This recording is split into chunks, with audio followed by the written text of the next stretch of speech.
ಎಲ್ಲರಿಗೂ ನಮಸ್ಕಾರ. Welcome to Sandesh Shetty's kitchen. ಇವತ್ತಿನ ವಿಡಿಯೋದಲ್ಲಿ ಬ್ಲ್ಯಾಕ್ ಪಾಂಫ್ರೆಟ್ ಮೀನಿನ ಸಾರು ಹೇಗೆ ಮಾಡೋದು ಅಂತ ನೋಡೋಣ. ನಾನಿಲ್ಲಿ ಅರ್ಧ ಕೆಜಿ ಆಗುವಷ್ಟು ಬ್ಲ್ಯಾಕ್ ಪಾಂಫ್ರೆಟ್ ಫಿಶ್ನ ತೊಗೊಂಡಿದ್ದೀನಿ. ಇದನ್ನ ಚೆನ್ನಾಗಿ ತೊಳೆದು ಕಟ್ ಮಾಡಿ ರೆಡಿ ಮಾಡಿ ಇಟ್ಕೊಂಡಿದ್ದೀನಿ. ಮೊದಲಿಗೆ ಇದಕ್ಕೆ 1 ಚಮಚ ಆಗುವಷ್ಟು ಉಪ್ಪನ್ನು ಸೇರಿಸ್ಕೊಳ್ಳಿ. ಹಾಗೆಯೇ 1/4 ಚಮಚ ಆಗುವಷ್ಟು ಅರಿಶಿಣ ಪುಡಿನ ಸೇರಿಸ್ಕೊಳ್ಳಿ. ಇವೆರಡನ್ನು ಚೆನ್ನಾಗಿ ಮಿಕ್ಸ್ ಮಾಡಿಬಿಟ್ಟು ಒಂದು ಅರ್ಧ ಗಂಟೆಗಳ ಕಾಲ ಮ್ಯಾರಿನೇಟ್ ಮಾಡ್ಕೊಳ್ಬೇಕು.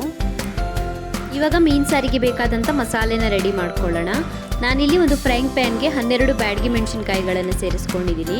ಇದನ್ನ 2 ರಿಂದ 3 ನಿಮಿಷದವರೆಗೂ ಮೀಡಿಯಂ ಫ್ಲೇಮಲ್ಲಿ ಚೆನ್ನಾಗಿ ಫ್ರೈ ಮಾಡ್ಕೊಳ್ಬೇಕು.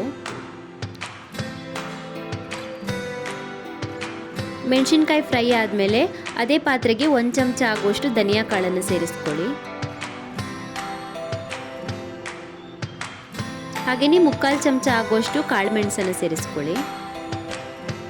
3 ಚಿಟಿಕೆ ಆಗುವಷ್ಟು ಮೆಂತ್ಯ ಕಾಳನ್ನು ಸೇರಿಸ್ಕೊಳ್ಳಿ. ಇವೆಲ್ಲವನ್ನು ಕೂಡ ಮೀಡಿಯಂ ಫ್ಲೇಮಲ್ಲಿ 2 ರಿಂದ 3 ನಿಮಿಷದವರೆಗೂ ಚೆನ್ನಾಗಿ ಫ್ರೈ ಮಾಡ್ಕೊಳ್ಬೇಕು.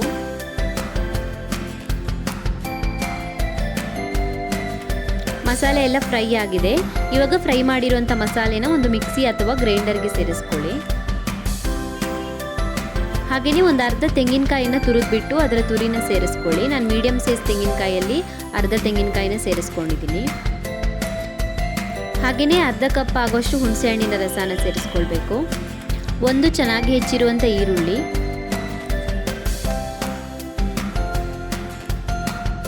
ಮೂರರಿಂದ 4 ಬೆಳ್ಳುಳ್ಳಿ ಎಸಳು,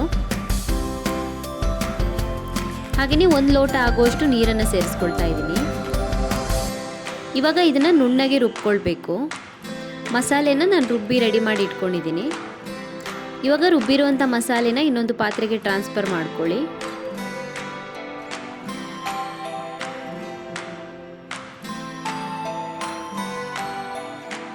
ಹದ ನೋಡಿಕೊಂಡು ಎಷ್ಟು ಬೇಕೋ ಅಷ್ಟು ನೀರನ್ನು ಸೇರಿಸ್ಕೊಳ್ಳಿ. ಮಿಕ್ಸ್ ಮಾಡ್ಕೊಳ್ಳಿ ಚೆನ್ನಾಗಿ.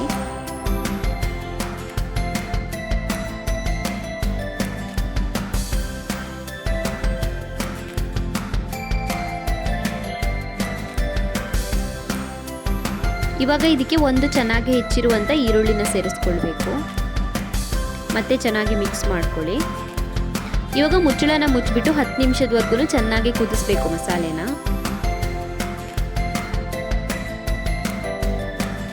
ನಾನೊಂದು 10 ನಿಮಿಷ ಚೆನ್ನಾಗಿ ಕುದಿಸ್ಕೊಂಡಿದ್ದೀನಿ ಮಸಾಲೆನ.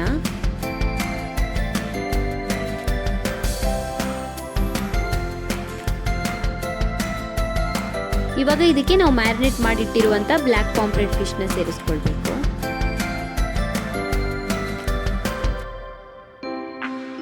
ಮಿಕ್ಸ್ ಮಾಡ್ಕೊಳ್ಳಿ ಚೆನ್ನಾಗಿ.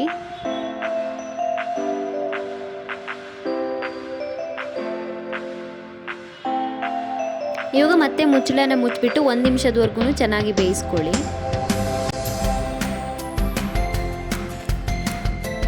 1 ನಿಮಿಷ ಚೆನ್ನಾಗಿ ಕುದಿಸ್ಕೊಂಡಿದ್ದೀನಿ ಮೀನನ್ನ. ಇವಾಗ ಉಪ್ಪು ನೋಡಿಬಿಟ್ಟು ಎಷ್ಟು ಉಪ್ಪು ಬೇಕೋ ಅಷ್ಟು ಹಾಕ್ಕೊಳ್ಳಿ ರುಚಿಗೆ ತಕ್ಕ ಹಾಗೆ.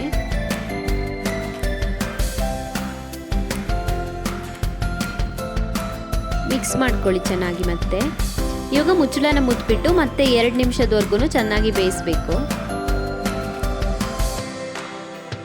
2 ನಿಮಿಷ ಚೆನ್ನಾಗಿ ಬೇಯಿಸ್ಕೊಂಡಿದ್ದೀನಿ ಮೀನಿನ ಮಸಾಲೆ ಜೊತೆ. ಉಪ್ಪೆಲ್ಲ ಕರೆಕ್ಟ್ ಆಗಿದೆ, ಚೆನ್ನಾಗಿ ಬೆಂದಿದೆ ಮೀನೆಲ್ಲ. ಮಾಂಜಿ ಮೀನಿನ ಸಾರು ಇವಾಗ ಸರ್ವ್ ಮಾಡೋದಕ್ಕೆ ತಯಾರಾಗಿದೆ. ನೀವು ಕೂಡ ಈ ರೆಸಿಪಿನ ಟ್ರೈ ಮಾಡಿ ನೋಡಿ ಮನೆಯಲ್ಲಿ. Thank you for watching my video. ನಿಮಗೆ ನನ್ನ ವಿಡಿಯೋ ಇಷ್ಟವಾಗಿದ್ದರೆ ಲೈಕ್ ಮಾಡಿ, ಶೇರ್ ಮಾಡಿ, ಹಾಗೆಯೇ ನನ್ನ ಚಾನಲನ್ನು ಸಬ್ಸ್ಕ್ರೈಬ್ ಮಾಡೋದನ್ನು ಮರಿಬೇಡಿ.